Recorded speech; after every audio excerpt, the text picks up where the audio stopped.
Ketika tubuh terkubur oleh sejarah, pemikiran justru bangkit dan bertahan lintas zaman.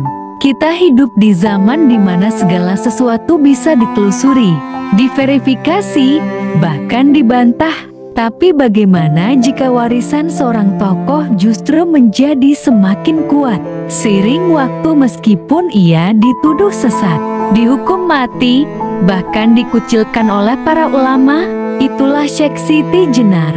500 tahun setelah kematiannya, nama dan ajarannya tetap hidup.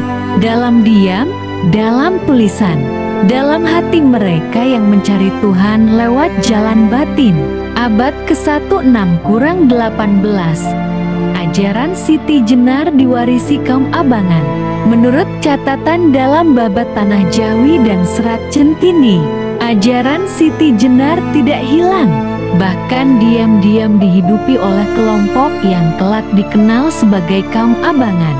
Di masa itu, masyarakat masih dekat dengan alam, dengan laku tirakat, dan ajaran-ajaran seperti Manunggaling.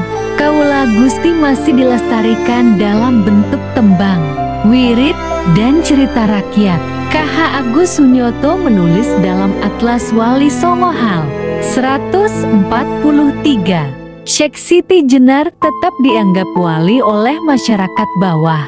Bahkan banyak yang datang ke petilasan beliau untuk ngalap berkah dan bertirakat. Abad ke-19 kurang 20, Siti Jenar diangkat dalam sastra Jawa. Masuk ke abad modern, nama Siti Jenar tidak lagi sekadar legenda.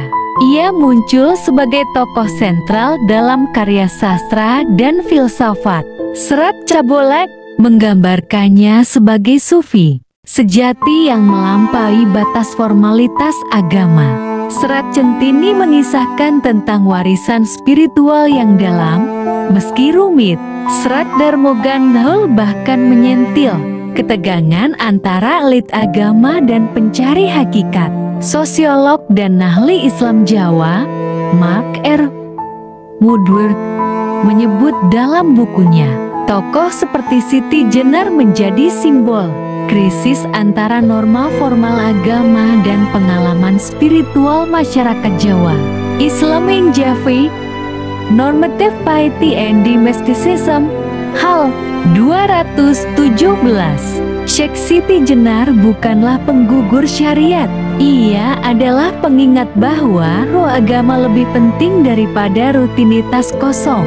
Beberapa tokoh Islam moderat bahkan menyarankan agar ajaran Siti Jenar dikaji bukan untuk ditiru mentah-mentah, tapi untuk dipahami sebagai refleksi keseimbangan antara syariat dan makrifat.